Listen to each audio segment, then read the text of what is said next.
December 31st, 2024. And again, this legislation came about in a more recent special session that we held that not only addressed building safety, but it also addressed some of the insurance issues that our state faced prior to Ian's landfall. As it relates to the structural integrity reserve study, as of December 31st, 2024, there's a couple things that we were able to take away from that did occur as it relates to the Champlain Towers that that bipartisan committee was able to determine and take away and incorporate into some language that did become incorporated into statute, of which included reserves, the way that we approach reserves, being that they need to be itemized reserves. The reserves need to be itemized, especially as it relates to the structural integrity component. Additionally, you'll no longer be able to waive the or underfund an association will no longer be able to waive those reserves that relate to the structural integrity of the building. And I think that's important, what you're not allowed to waive, because it doesn't affect your ability to waive the other reserves that you previously had. This all goes to the structural integrity. And I think that's an important thing. And I know a lot of condominiums are freaking out because it could be costly. That's to be seen, but it doesn't really affect your ability to waive those other reserves. So that's a question I also get. Could you say what those other reserves are? Not much left, paving. Yeah, I mean, so Dan had a question. He wanted me to list the other things. So basically, your general things like your paving, anything that is in excess of like $10,000, your general maintenance, things like that. But when it comes to the integrity, I think the big issue was that you had a board here who didn't act when they were on notice. They knew that there were defects, they knew that there were issues, and they didn't take the appropriate action because they were basically afraid of the people who lived there. Because, I hear it all the time in my neighborhood. People don't want to, we got to keep the costs where they are. Well, right now, costs are going up. I mean, everything is going up. And this is going to be an issue moving forward. I know we had a thing where we've got to get our roads redone. And we got an estimate in January. We held off because people were complaining, and the estimate that came back in August was $14,000 higher because we waited. So, there's pluses and minuses to everything. But, with this recent hurricane, one of the issues that's going to be coming up is insurance. So, and I think that there was a discussion within this about insurance because I think the legislature attacked this in two prongs. One was the integrity and the insurance because the rate hikes are so bad. James, was that something that you guys discussed, or was that an issue? Yeah, so that was a big part of the special session, and again, this was prior to Hurricane Ian coming in or being projected to hit the state. A big part of the purpose for that special session was anyone there's been probably over 100 folks that have reached out to our office over the last year, 2 years, that have seen year-over-year increases as it relates to their insurance, not just associations, but single-family homes. So the intent was to stabilize the insurance market in Florida to the extent we could, addressing some of which we addressed in previous legislation as it relates to some of the contingency fee multipliers, others as it relates to, and some of it got struck down by the courts as it relates to solicitation for roofs. There's plenty of blame to go around here as it relates to this insurance crisis that we're in. I think ultimately we're going to probably have to go back and, especially in light of Ian and the losses that we've seen, go back and take further steps as it relates to bringing in the free markets back into Florida. That'll take some time.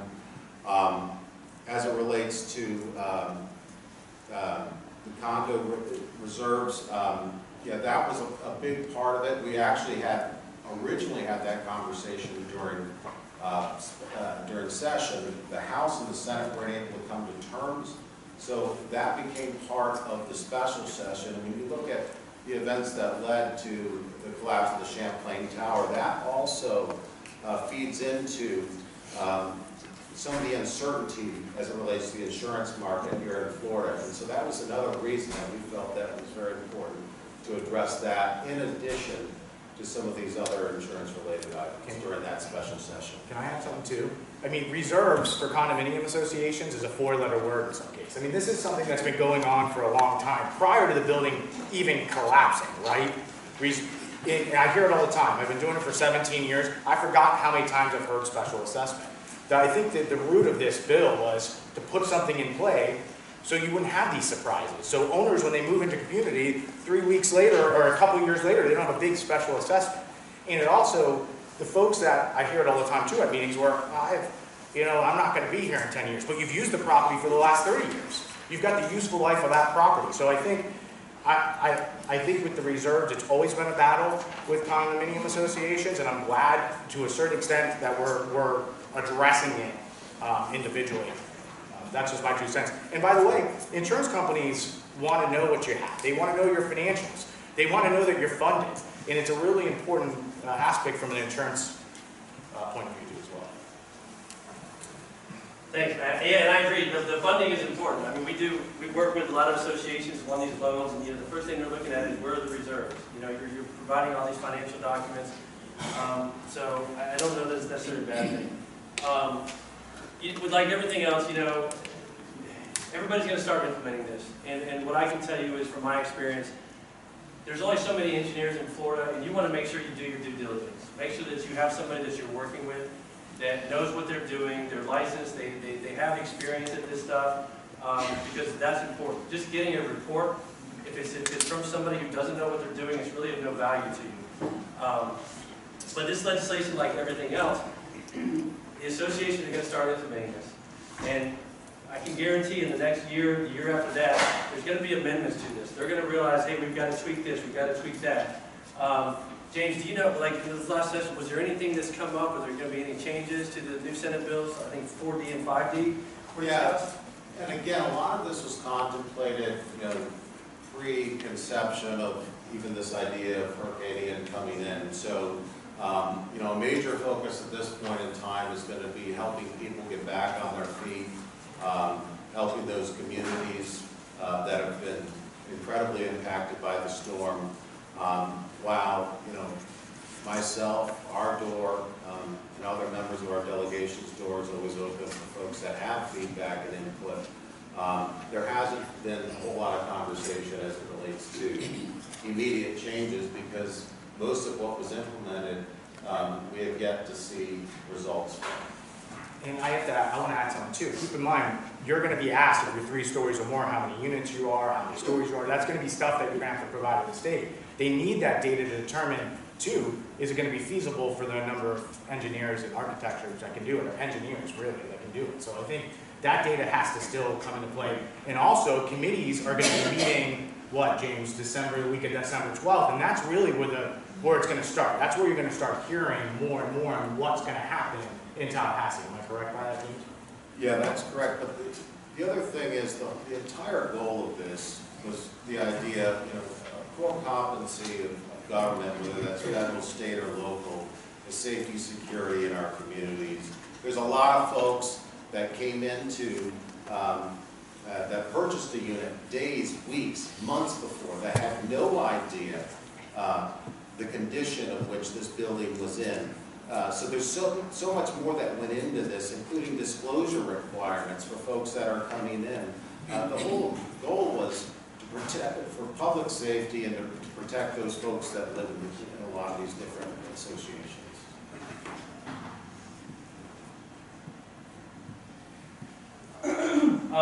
So one of the things that I find interesting is the construction defect side of this. This is, I think this Champlain was built back in the late 80s, early 90s.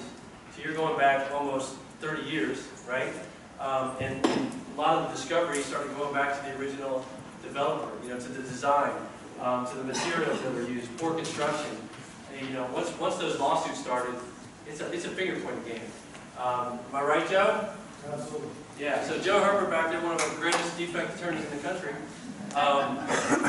So, you know, Casey, is there something that we need to look at with regards to these new milestone requirements? I mean, what can you tell me about that?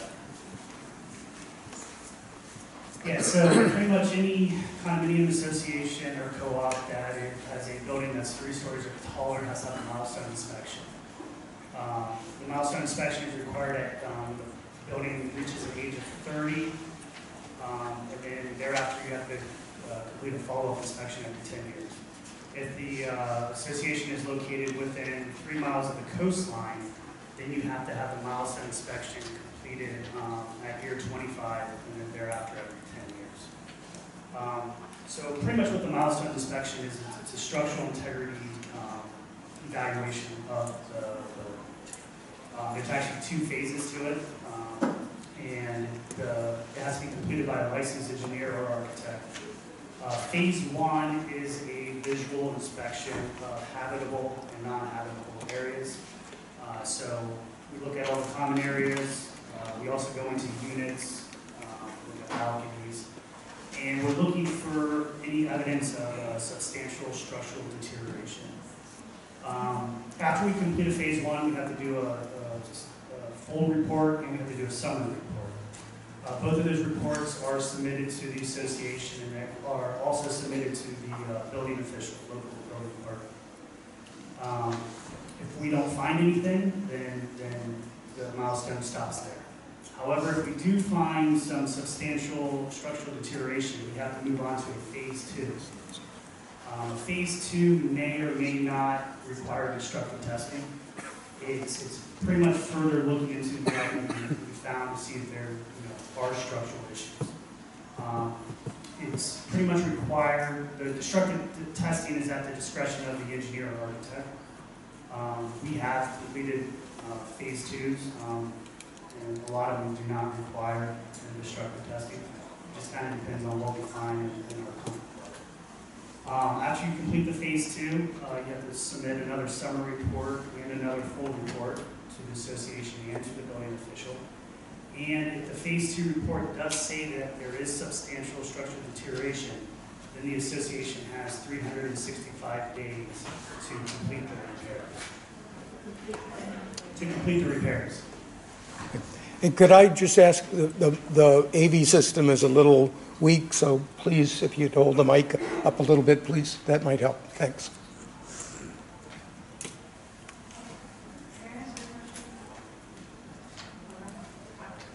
Oh, yes, ma'am. I'm on the board of directors of a small condominium association. We have 11 owners in our building.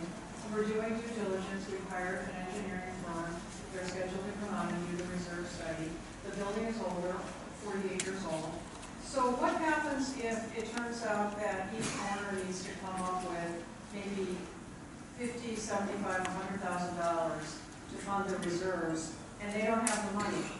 Does the state then, what should I tell my owners, that then you would have to sell your condo or take out a loan?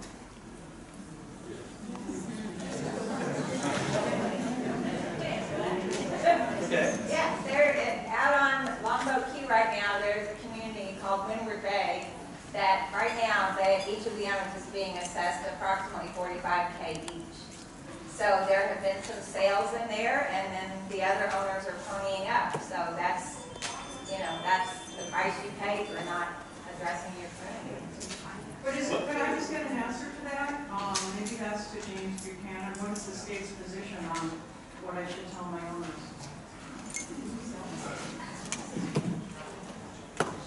I'm sorry, I missed it. What was your question? I'm on the board of directors of a condo association. We've got 11 owners. It's an older building, and we're doing due diligence. We've hired an engineering firm to come out and do the reserve study. My question is, if the reserve study indicates that each owner needs to come up with quite a bit of money, $50,000, $75,000, $100,000 for their share of funding their reserves fully, what shall I tell an owner who can't afford that? sell, take a loan, what's the position on that? How many levels is the? It's over 3 levels. Okay. That would be something that you'd have to approach it the same way you would with any other assessment. Yeah, No, if you don't but this is, the hypothetical situation is that the assessment is really a burden to an owner. What? I don't. We've never been fully funded because of our size, we're 150 units. Are you currently reserving? No, we're under 50 units, so previously, under Florida law, we did not need to fund reserves, and we never have. When we get to the reserve section, I'll explain a lot more of the 10 categories that are required. And I think it'll relieve a lot of stress for most of you as we go through these. So when we get there, maybe that'll help answer your questions. Hey, Derrick, just on a related note, and I appreciate when you said this new legislation, it will be tweaked, there are probably ongoing discussions, but what's the thought process in terms of treating a small community with 3 or 4 stories the same as an 18-story tower? To the point that was just made, it's got the potential to put an incredible burden on these small communities in addition to rising insurance costs. Look, James, I guess this is directed at you. I'd appreciate your opinion and what discussion you were exposed to. Yeah, I think there's opportunity whenever there's new legislation, there could be a lot of money more for backing, and I appreciate the concern, the question.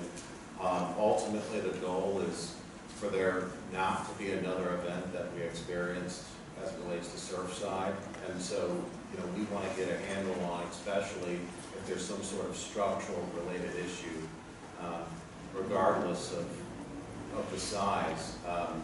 So not only are folks that are considering purchasing there aware of what's going on, it's able to be fixed before there's a catastrophic event.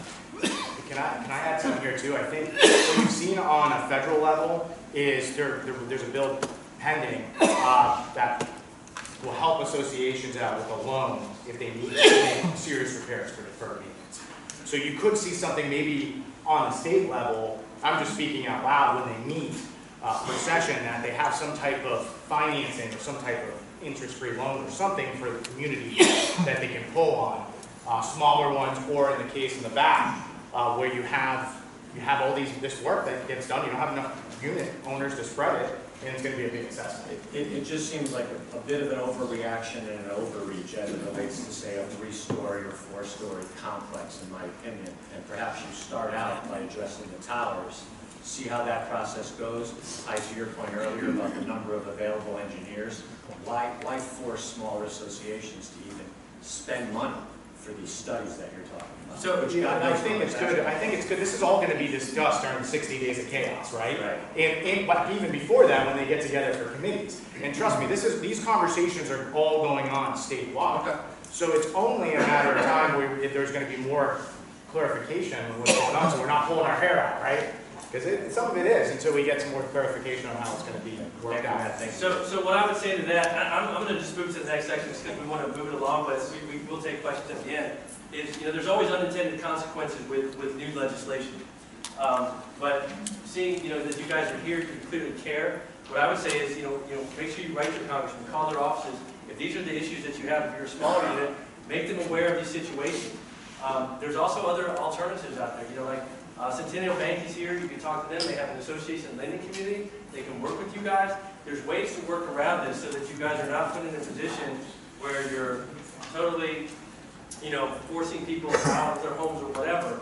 But I also believe that there's some cases where if you can't afford to live somewhere, you can't afford to live there. I know that's a harsh thing to say, and I don't mean it to be disrespectful or anything like that. But when that happened, I mean, you saw it on the news. It was constant, over and over, and talk about the deaths and things like that. So I would say you approach your congressman with these issues so that when the next legislative session comes up, they're aware of it, and I think they are, but I know James is now, so these are things that they can address, so when they go and they make amendments to these bills, they can address them at that time to kind of help you out.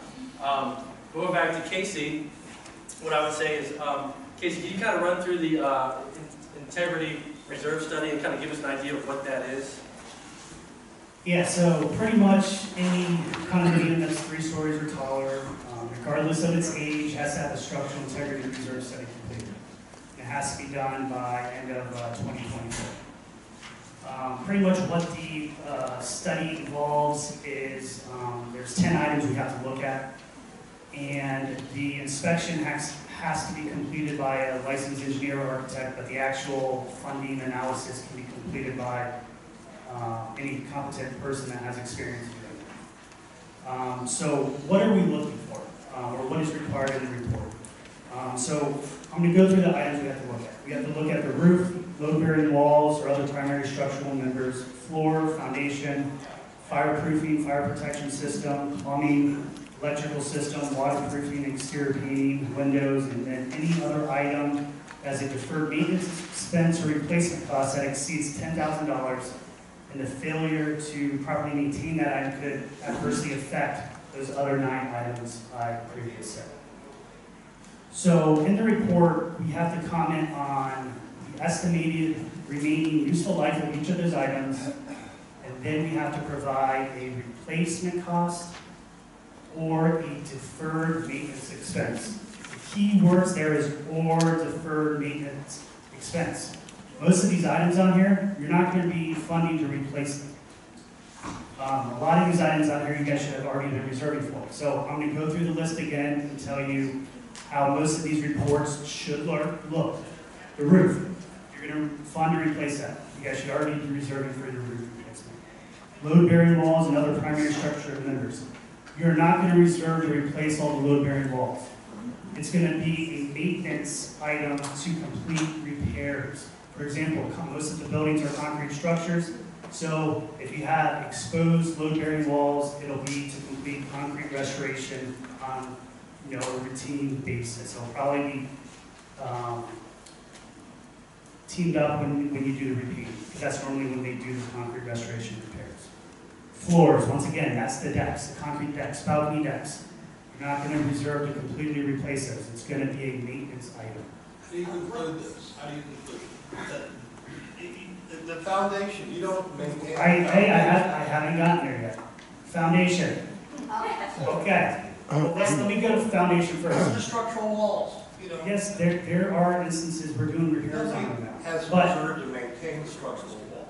you should be reserving as you get older your coastal diamonds to complete concrete restoration. So for example, foundations.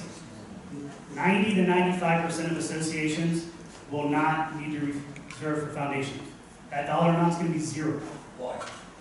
Because for most structures, the foundation will last longer than the actual building. Why is it in the law? Because there's certain instances where you need to reserve for foundation. For example, a condo that's elevated, or it's partially constructed over water, pilings that go into the water, you have to repair It them. doesn't say foundations Okay. over water. It says foundations. Hey, Dan, let's let him get further in the, Balance panel here. okay. Cheerleaders Enough, that's out of order. Come on, let's get on with this. Nobody's trying to change sides. So fireproof and fire protection system, you guys should already be reserving for that. It's your fire alarms. Plumbing, once again, it's not to replace all the plumbing in the building. It's a complete maintenance. And it also depends on what type of plumbing systems you have. If you have cast iron sanitary pipes, then yes, you're going to have to reserve to either line those or replace them. It's also going to reserve to do the water pumps, which you guys should already be reserving. Electrical systems, once again, it's to upgrade the electrical system. It's to replace the main distribution panels, the house meters, that's what it's for. It's not to redo all the wiring in the building. Waterproofing and exterior painting, once again, you should be reserving for these.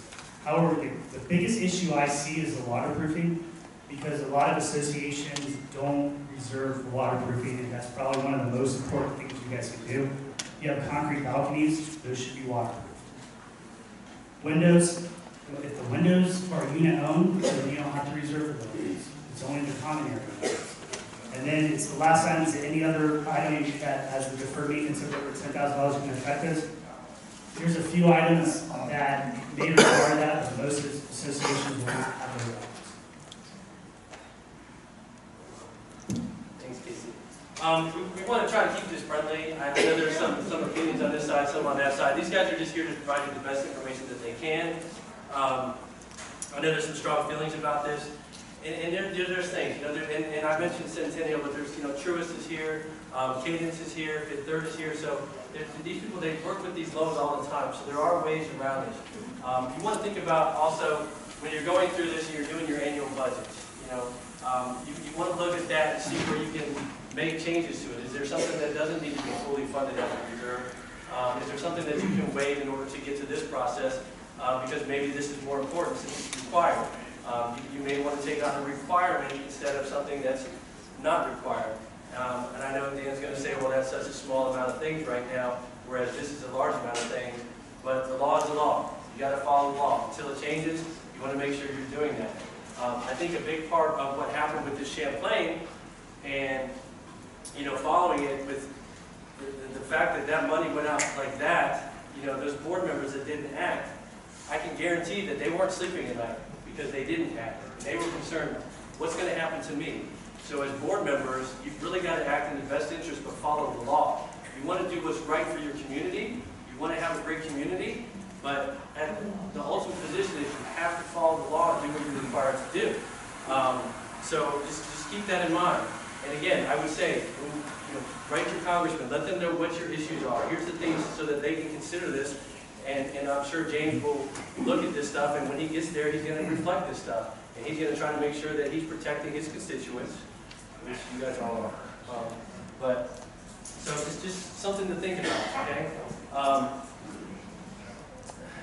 You know, as Casey mentioned, if a milestone inspection is required and the building certificate of occupancy was issued on or before July 1st, 92, the building's initial milestone inspection must be performed before December 31st, 2024. So Larry, what can you tell us about the process and the requirements for this? Okay.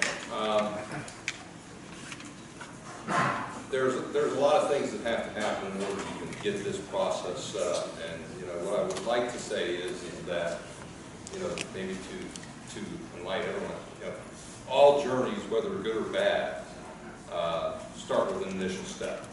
Okay, and I think that this was the initial step to address a horrific issue that we have within the state. As far as the reporting, the condominium associations and cooperatives have to report to DBDR no later than January of 23. That is going to be what's used to create the list that will enable us to provide notice to the condominiums and the cooperatives within the city's jurisdictional limits that the milestone inspection is required. It'll obviously be a phased-in process. We'll be hitting the projects that have already reached their 30-year time frame first.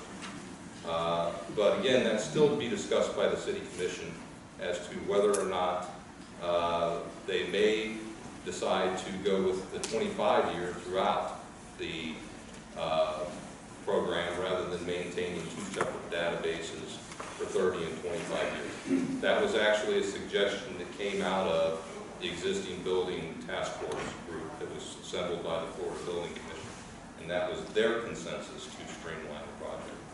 But once you get that notice, you know, there's nothing stopping you from going out and hiring right now. You know that there's going to be a requirement, whether you fall into that 25-year or you fall into the 30-year.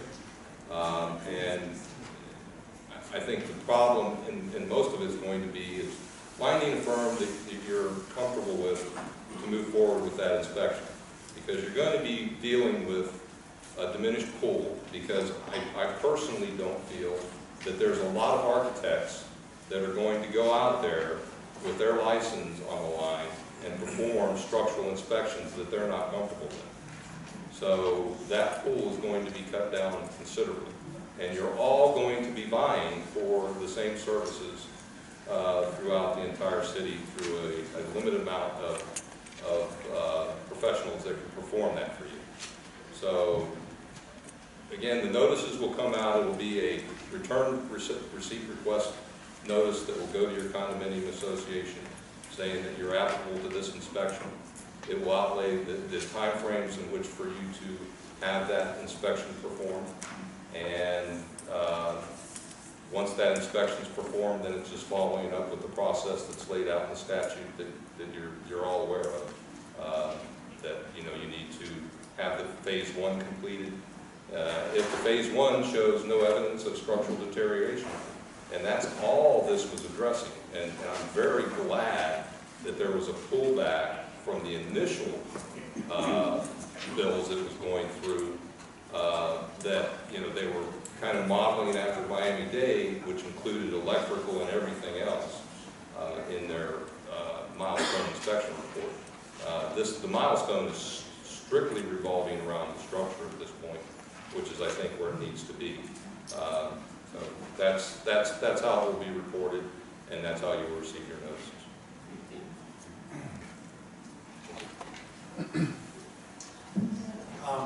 You had a question? Yeah, just on a couple things on what we just talked about. One, Mr. Penn, I hope that the legislature is going to look at the fact that there's not enough companies that are certified to do tens of thousands of condominiums in the state.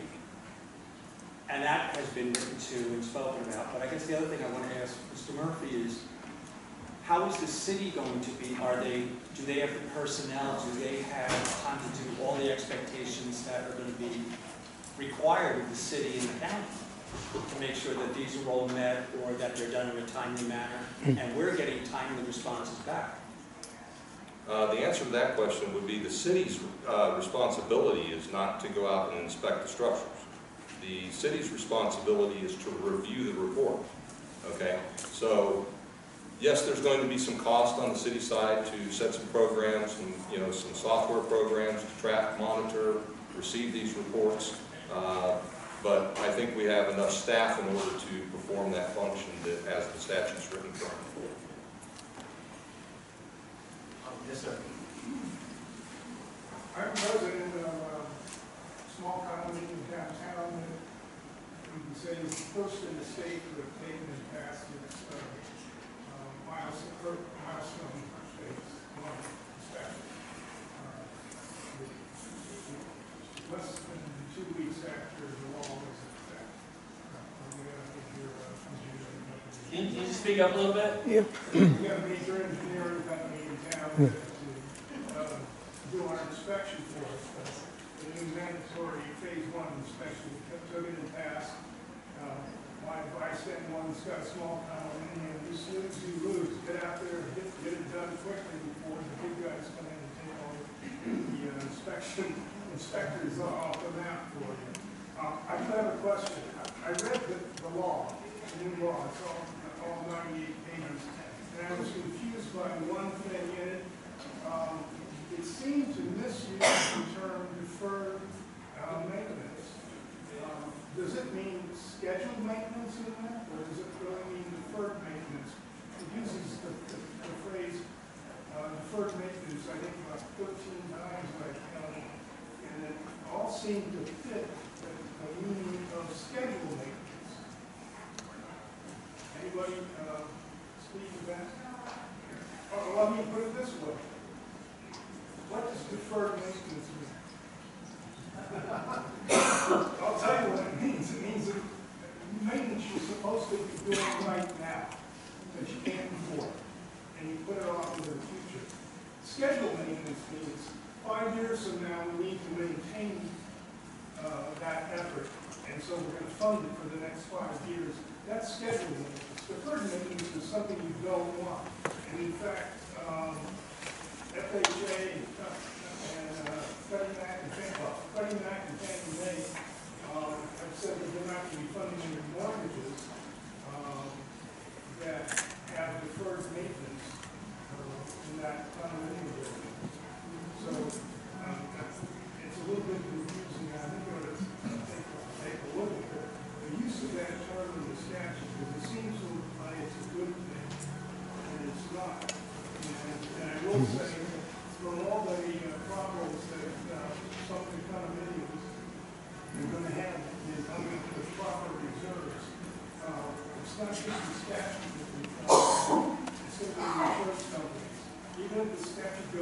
insurance companies aren't going to insure your building if you don't have adequate reserves funds. They're going over that stuff with the fine-tooth comb. We've got questions about that from our inspection.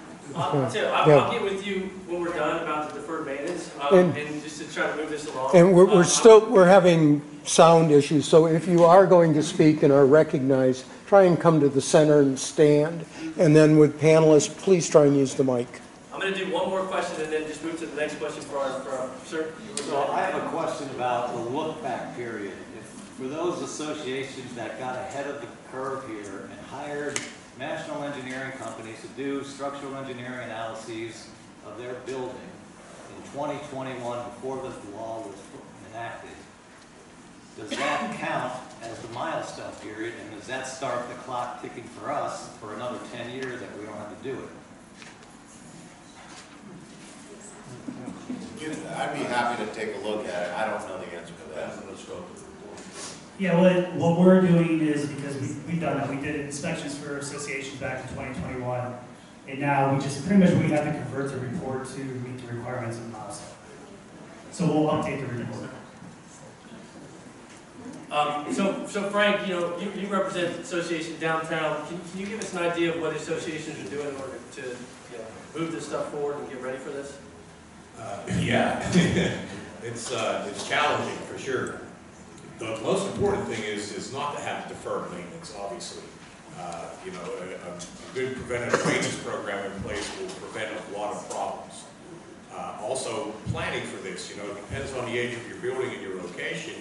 For example, we have to have the SERS done by 2024, the end of 2024, but we have to have our milestone done by the end of 2025. So we decided to do the milestone first and base the SERS off of it, because the SERS is just a reserve study that they're going to do a visual and base the numbers off of that. Then the next year or 2 years later, you're going to have the milestone done, and then if they find any problems, you have to revise your SERS to then accommodate what has to be repaired on the milestone inspection. So it depends on the age of your building and your location. The first thing we're going to do is do the milestone first and base the SERS off of the milestone findings. So, and another thing that's very important, before you have your milestone inspection, if you have any exterior cracks on your building or anything that might look suspicious right now, you want to address it now. Because if they come in to do a milestone and they see these areas and they suspect, that could lead to a second milestone inspection. These inspections are not going to be cheap, especially a milestone number 2. So you want to be ahead of the game, and by being ahead of the game, address a lot of these issues now that could lead to a second milestone inspection. And then, of course, it depends on what age of your building and when you have to have them done. If the timing's within a year or two, if you combine them as well. So if you combine your milestone with your SERS, your company that you hire will most likely give you a better rate, anywhere up to 35% off the whole deal. So if you did it separately versus doing it together as one, you can save a lot of money that way too. But then that depends on the timing of which, what you're required to do by law based on the age of your building. Thanks, Frank. So what we... I just had a question. Does that count, Casey? Can you combine the two? Does it count to the reporting and regulations that you have to do? Yeah, and we can complete the inspections at the same time. We still have to produce 2 different reports, but we can complete the inspections at the same time. And you get a discount for doing both? Yes, we And you would basically base the policy, you would base the SERS off your milestone findings. Yes, yeah, that is true. Get the discount in writing. So like earlier, there was this recent legislative session was twofold. One was to address the issues with the structural and the insurance. One thing that I found very interesting during this hurricane was once that thing went out into the Atlantic and it turned up to South Carolina, there was a condominium association that was immediately evacuated. Chris, I sent you the story, and it was evacuated because it had structural issues. Now, there's already lawsuits been filed. And that was the same thing happened in Champlain. The lawsuits were filed like that. I was surprised how quickly that lawsuit was filed in Champlain, but the South Carolina one, they got everybody out. Nobody was killed or anything, but within a matter of days, there was lawsuits filed. So that's going to affect the insurance. You know, we went from basically a market insurance company to seeing nothing but litigation over this stuff. So I wonder how that's going to affect us. So Matt, is there something that's, you know, you can address with that? You know, during the week of chaos in Tallahassee, I left happy from the standpoint, we got a lot of good insurance bills done. They did a great job on bad faith claims, which was driving 25% annually of the claims. But let me take a step back. From 2013 to 2021, we had almost 600,000 lawsuits against property insurers because the ways that laws had changed in 2016 and 17 made it more favorable for certain actors to go after property insurance carriers. As a result, I mean, we had a mad exodus of carriers leave. But here's another statistic that just piggybacks off that one. If you take 260 days in a work year, Florida had 550 new lawsuits compared to the other 49 states that averaged 2 per day. Now, that's crazy to me. If you look at what that means from a dollar and cent standpoint from defense costs, the cost to defend these type of claims, last year, $3 billion was paid in the state of Florida for defense costs. Crazy number. So I'd like to say the residential market in the state of Florida has been replaced with the market of litigation. Fact. Now let me go back to what I was talking about before. The law changes in Tallahassee were great. Another one, and let me pull it out so I don't miss anything. We talked about bad faith. We didn't talk about fee multipliers. So we were one of the only states that allowed for property damage claims to have fee multipliers. So I'll give you a good example. There was a $41,000 claim where the insured made $41,000. However, the law firm walked away with $1.2 million. I just don't know how that works. So I don't. Maybe you guys can explain it to me, but I don't. But that's gone away. So fee multipliers for property damage claims are gone away. Other things that occurred that I'm in about are separate roofing deductibles. So on your personal policies, you may start seeing roofing deductibles on there to try to help mitigate that. In assignment of benefits, attorneys can't collect if they're named insured on the beneficiary under the policy. So yeah, there were some positive changes. There's still some work to be done, by the way. One-way attorney fees need to be looked at. Citizens needs to be looked at in a way that I hope they don't look at it, where they become the carrier of first resort. We got to get away from that, but I think I'm going to be talking about that. Did you say one-way attorneys fees? Yeah. Listen, attorneys are not bad people. Am I right? No. Give me one. No, by the way, in every trade, you're going to have people, bad actors, that do stupid stuff. And it happens. And when you have the most community associations in the state of Florida, big population, that occurs. Well, what I find interesting, I mentioned that South Carolina condominium, the lawsuit, you know, is talking about the board. It's sort of a similar situation. Luckily, there was no collapse, but apparently, based on the allegations, but there hasn't been a response yet. The board knew about it, and they're trying to throw allegations out there similar that the county knew about it and the city knew about it. So it'll be interesting to see how that one plays out. Unfortunately, nobody was, hurt or anything like that. So Matt, it seems like Florida residents are already experiencing insurance rate hikes, and I have a personal question actually. So my HOA or my homeowner's insurance is due on the 28th. If I pay it, will it stop it from going up? Next question. I mean, they sent me an offer. Then they had the Surfside collapse, right? Then we had Hurricane Ian, so it was kind of a calamity of things happening all at once. What is this going to do to the rates that we're looking at? I like to say the private market exists in Florida, but after you hear some of these statistics, you might think otherwise. So Florida's unique in a lot of ways, right?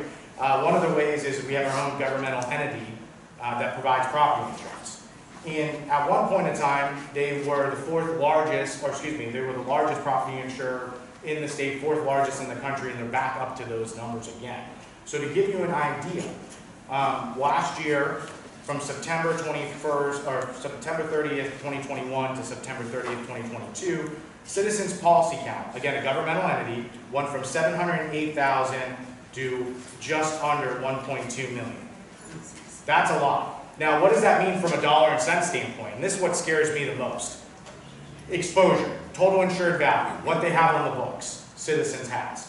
So if you take September 30th, 2021 to September 30th, 2022, September 30th, 2021, they had 21 billion with a B. in exposure.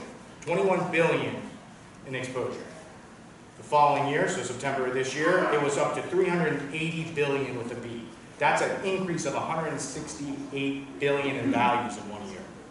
So when you ask your agent to quote to go get, or you ask your manager to go out and get quotes from 5 agents, it's not going to happen.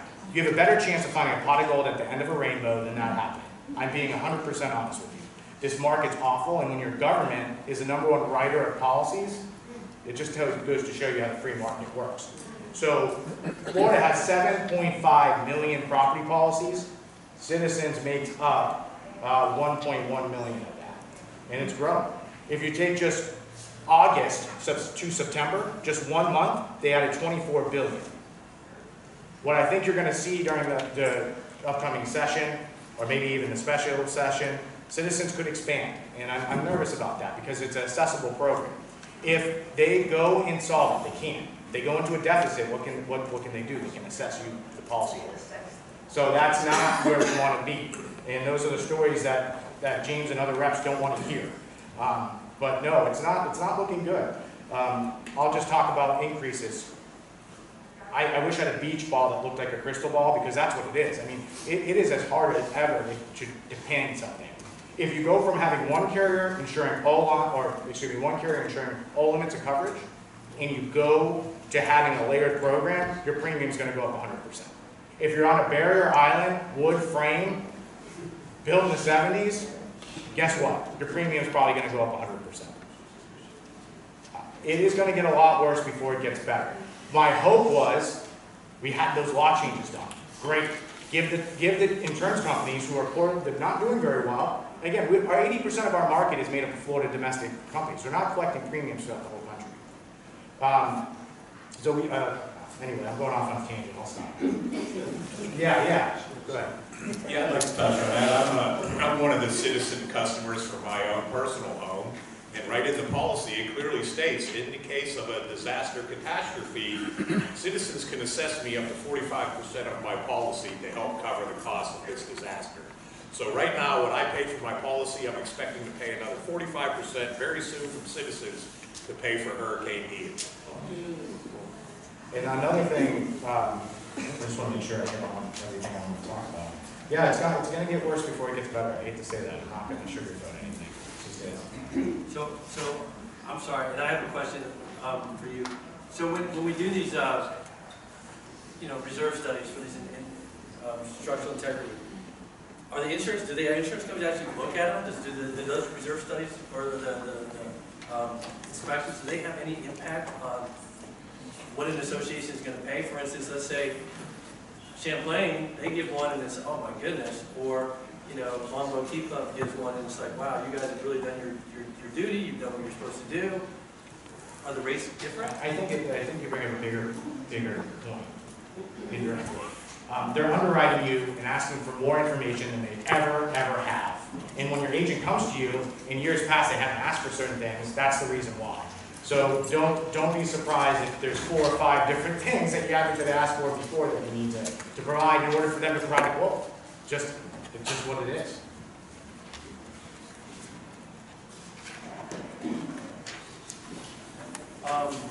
Okay, so I think that pretty much covers what we went through. I did have some notes that I skipped over just because we had kind of skipped over through the slides. Oh, can I ask one more thing? Reinsurance. That's the next big thing, and that's why I'm saying that it's going to get worse before it gets better. If we got in the car and we went to Georgia, they're paying 35 to 45% less in reinsurance costs than we are. Okay, and we looked at totally different than everybody else. Another thing that I want to point out: the next reinsurance cycle is going to be around January. You're going to look at another nasty reinsurance renewal cycle for a property carrier. So what happens? It's a trickle-down thing. It's going to trickle down to the consumer. So no, and another thing that occurred, last cycle, they didn't factor in inflation in the reinsurance numbers, reinsurance premiums. So what's going to happen this time? It's going to be factored in. So the cost of reinsurance is going to be really, really high for carriers come this next cycle. You want me to say? If you'd like to. First of all, I want to say thank you very much for having this meeting. This is very well done. Thank you. We are not, we're actually from Venice, so thank you for allowing us to be here. You should have charged us double the price. But, I'd like to make some suggestions that hopefully one that might, the Senate might, or the Congress would go through. And that is, you know, there was a building that was very poorly maintained. Unfortunately, and God bless their soul, those people that died, it was created by kicking the can down the road. We don't all do that. We maintain our structures. We have 3 11-story structures in Venice on the beach. If you came in there, you would not believe they look new. Why? We replaced our cast iron pipes when they needed to be replaced. We replaced our elevators. We did everything. It looks new. As a matter of fact, we were fortunate. Before the internet, we hired Casey Ward's firm. Am I saying it right? Socotec? Yes. Okay, thank you. I remember your name, and you did a remarkable job. We've had engineering companies. I've been involved there. I'm a retired engineer. We've been involved here, my wife and I, since the early 19. No, we were here in Florida in the early 70s. We relocated to Venice in 2003, so it's almost 20 years. And every 5 years, we brought in an engineering firm to do an analysis. We have balconies, we do this, and we took care of it. So why not do this? Rather than have every whatever, if we do it, if you find every 5 years, and if the engineering firm comes in and finds something, give them 6 months to repair it. If they don't, that's it. Because we do not have reserves. And if we have these kinds of increases, insurance, reserves, etc., we have people that are living on Social Security that are not going to be able to afford it. So please, take this all into consideration. Thank you. I have a question about this year. 718 says for your budget, today it says you must have a line item in reserves for each of these items, floor, foundation, etc. What happens if we don't? Do we have to have that for our 2024 budget, 2023 budget? So what happens if you don't? That's a good question.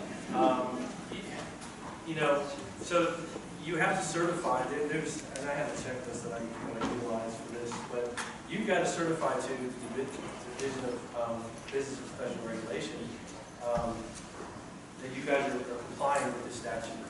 So once you, if you're not doing that and you're not giving them the records that they need, then they're going to come out and they're going to, and this is an assumption because there's no rules out there right now that the DBPR has put out for when you don't meet these requirements of what they're going to do.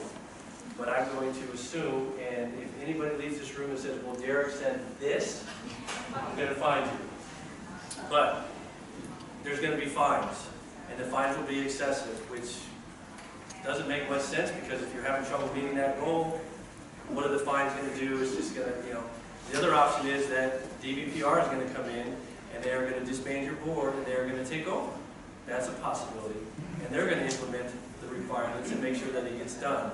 I think the overarching goal of this legislation, and again, with everything there's unintended consequences, there really is. And you know, I'm not a big pro-government guy. I believe in smaller government. But I get why they did this. Was it rushed? Possibly. That's not for me to decide. I just like to read it and enforce it. But there's a possibility that they'll come in and do that and make sure that you are able to meet those goals. And again, if you're having issues, that's why we do these things. That's why these vendors are here. These are people, use your resources so that you can figure out ways so that you can come into compliance and avoid the DPPR or some other division companies come in and have to take over or do something like that. Now, I just want to be clear. I'm not saying that's what they're going to do, but I'm just assuming, based on my past experiences with HOAs and condos, that that's probably the likely step. We have the reserves, but we have just pooled them. What I'm asking is, do we now need to separate those into the line items? Yes. Okay. My second question is, can we reserve for the first milestone, which in our case right now is 25 years? So as a board, you can reserve for whatever you want. You guys get to determine what you want to reserve for. There are requirements for what you have to reserve for, but the board can always create reserves for certain things based upon your community. Okay, so that's up to you guys as a board. You put it in your budget. All right. Now, if it's not a required one, then people have the right to, you can vote on it or whatever. But I would take that step. I'm going to ask James. Do you know, off the top of your head, what happens if people don't meet these requirements? Folks are happy to, we're happy to address that question. Folks can reach out to our office. I don't know off the top of my head the answers to it, but I can give you my card. Please reach out to us. I'm just going to let James speak on that just because he says he knows.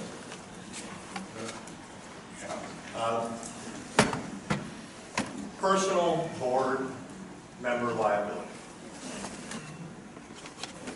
One of the probably 20 awful, insane provisions in this overreaching big government law.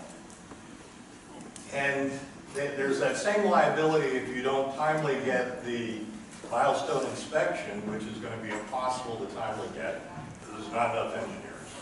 But with reserves, you don't have the benefit, as you do in that first instance, of a good faith attempt to comply.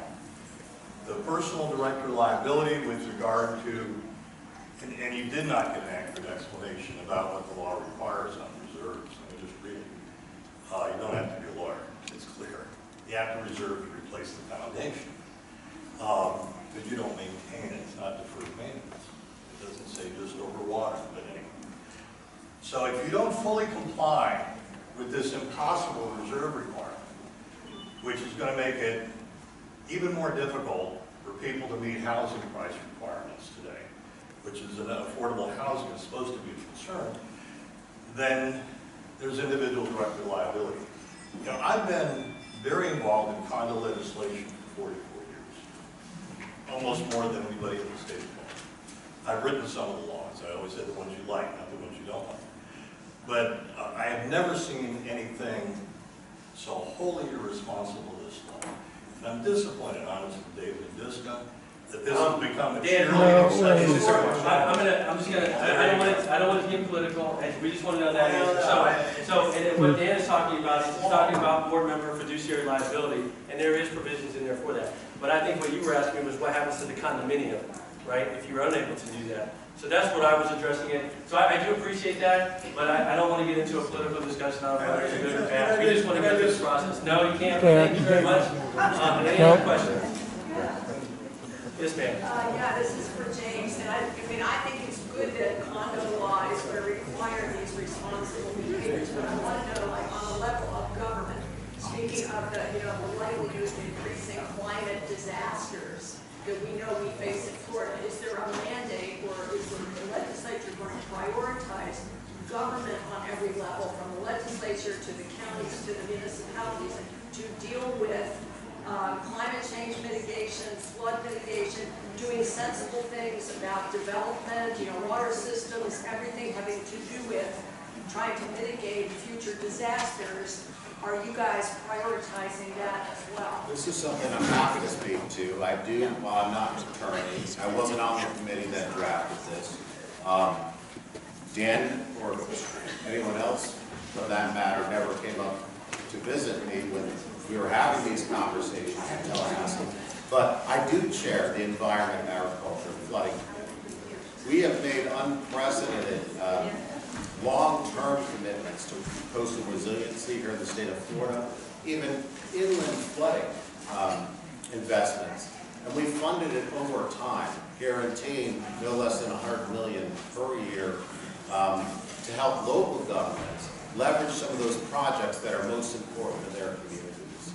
I'm someone that believes in less government. Again, the intent behind this bill was public safety, building safety, and ensuring that when folks go to purchase a unit in a condominium, they have an idea of what they're getting into. But I mean about the government, do county commissioners have to use good due diligence and address things properly with in mind to prevent or mitigate disasters? Do they have to do it? We're giving local governments the opportunity for those projects that are resilience So they don't have to. related to resiliency. If they want to leverage some of that, they have the opportunity to work with. So they can be irresponsible, but condo owners can't. Correct. Yeah. I'm sorry? Well, it's up to the governing board if they're going to do the responsible thing or not, whereas condo, other owner organizations have to do the right thing. Again, this was about, the intent behind this was about public safety and making sure that we don't have another Champagne Tower incident. This has nothing to do with that. You got a question? This one? James, one thing you said that I wrote down, the very first thing was, and I think people have forgotten that, we fully funded means plan to achieve over time. And the questions I've heard today are, well, how are we're going to have a $50,000 assessment? What I heard from you, which I hope is correct, is that this is fully funded over time. Maybe by not the end of 2024, but a reasonable plan that the board, which is volunteer, do not get paid, but are responsible for making the decisions for the reserves and for everything else that goes on with that condo, which is not easy. So could you elaborate on fully funded means plan to achieve over time? Is that more reasonable for these people in this room that are concerned about their residents that live on Social Security, don't have the money, have to move out, it's not going to be feasible to live in a condo anymore, etc.? Yeah, I think, most condominium boards, they're already setting aside the funds that they need for, some of these critical projects, of which a lot of it's being pooled. It's going to be going to line item as it relates to structural related items. I think what's important to remember is, and again, this is why the fully funded freaks people out. But fully funded doesn't mean that you're fully funding it today. So when you get these reserve studies, this is a 30-year reserve study, theoretically. Obviously, if you get a reserve study that says, hey, you've got 15-year useful life, then it's meant to be fully funded in 15 years. So that's why it's important to get these things now so you can start making plans. But fully funded means at the end of that study, so if that study says, okay, you've got 30 years, you have to start fully funding it now. So let's say you have 100 units, and my math will not be correct, I'm just going to make an example, so please don't leave me. And it's $100,000, so it's maybe $5 a unit per month for the next 30 years. That's when it's fully funded at that point, so that at 30 years, when those repairs need to be made, you have the money there. That's what fully funded means. Fully funding this legislation does not mean that you have to go out to all of your owners right now and say, hey, you need to cut a check for X number of dollars because we got to fully fund this reserve that came back at $100,000. It's not what it means. Yeah, people have the misconception of what fully funded means. And Derrick. you explained it well. Thank you. And if you go into, the administrative code, it's in there. It shows you exactly how the reserve studies work. And this is for the reserves that you're doing. If your board members, hopefully you know this, or your manager is telling you this stuff, because once you get those reserve studies, that's how you're funding it. It's considered fully funding if you're putting the money in there that at the end of that study, you've met the useful life and now you're going to replace it. For instance, your roof. Okay? Same thing. That's how it works. So I wouldn't be too worked up over the fully funded portion. Derrick, if you had a 30-year-old condominium and you have your milestone inspection and they find some of these items that's on the CERS that has been deferred and neglected, you only have a year to fix that, so you have to fully fund your reserves then, correct? Correct. Yeah, and then, so that might be scary, but I can't tell you what your reserve study is going to tell you. I think everybody needs to remember that there's going to be a session, and some of these kinks will be worked out. I mean, they will, or there'll be more clarification on how it's going to work. I mean, that's how I've always seen it work instead of doing it. Yeah. But the previous boards, I hate to say previous boards, have always listened to the unit owners and sometimes have not made the best decisions at that time. Given 2007, 2008, they classified the unit owners because. But that's not their job. As board members, they have fiduciary duty to the association, not necessarily the unit owners. They've got to do what they're supposed to do based upon what their documentation I says. agree with you. That's why there's less people that want to be on the board, because they know they have to enforce that. And it's not an easy job for a volunteer to do that. You're not liked when you do that, but you have to, because you have to think of the bigger good. I just lost a friend over a $2,000 golf cart. I sent him a bill because his son destroyed it. Now he won't go out for drinks with me. But we have to do what you have to do as a board member. Sometimes you have to, yes, people get upset, but you have to do what's in the best interest of the association and not necessarily Mary Jane living in Unit 212. So that's just how it is. And unfortunately, I know I come off as jerky sometimes, but I like my community, but if my association dues get to a certain amount, I'm out. That's right. So people say, what are you going to do? Well, I'm sorry, but it's life. Yeah, and this is something maybe the boards can, I'm sure everybody here would be happy to invite to board meetings or things, maybe whatever, but I'm going through this now with my father-in-law. He lives in Cape Coral. He wants out of Cape Coral, wants to move into a condominium. He's got a beautiful house on the golf course. I'm like, really? And I explained this to him, and he was not aware of it. There are so many people that are not aware of it. It's just one of those things that's going to have to be implemented, and you're going to have to deal with it. And the best way to do it is to have a good team, right? Have a good manager, have a good local lender, somebody who can help you guys through this process. That's really all you can do. I mean, and again, go back to James. He said, call him, right? He's going to be up there, he's going to be dealing with this stuff, and I'm sure you're hearing what they're saying, and he's going to hopefully address these issues.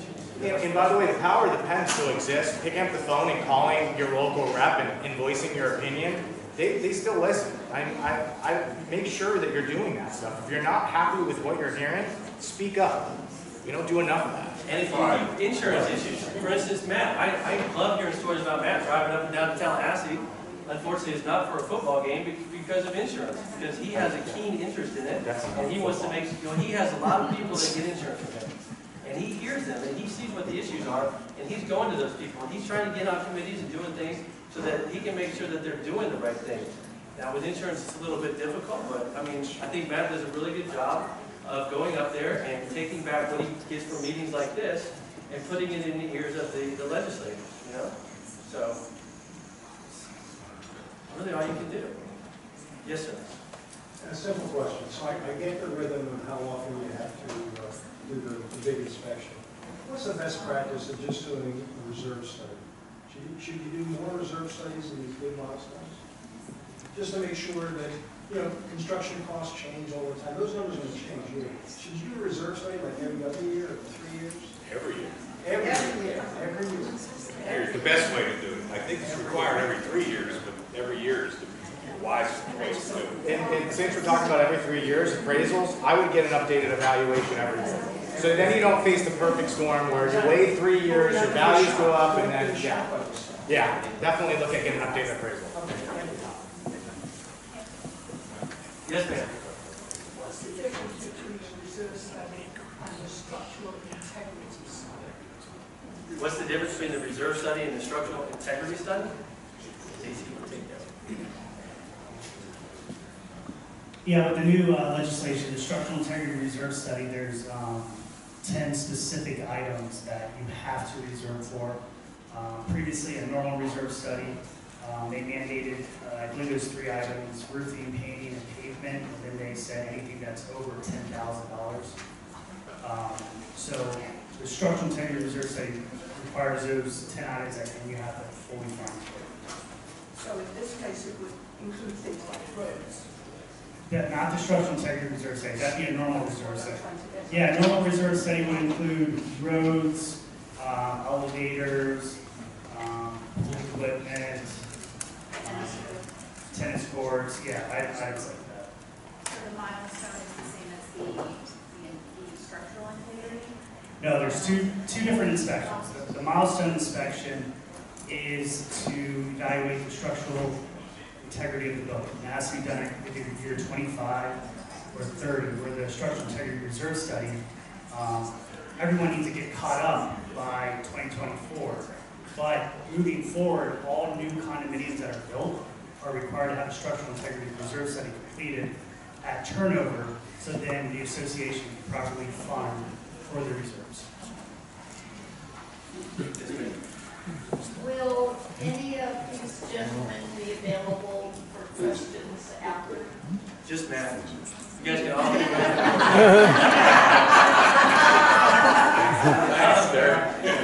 Yeah, I believe they're going to be around for a little bit. I know I'm going to hang out till the Heineken's gone, but but thank you. First I want to thank the DSCA for allowing us to come in and provide you guys with this information. We hope it's informational to you. We are out of time.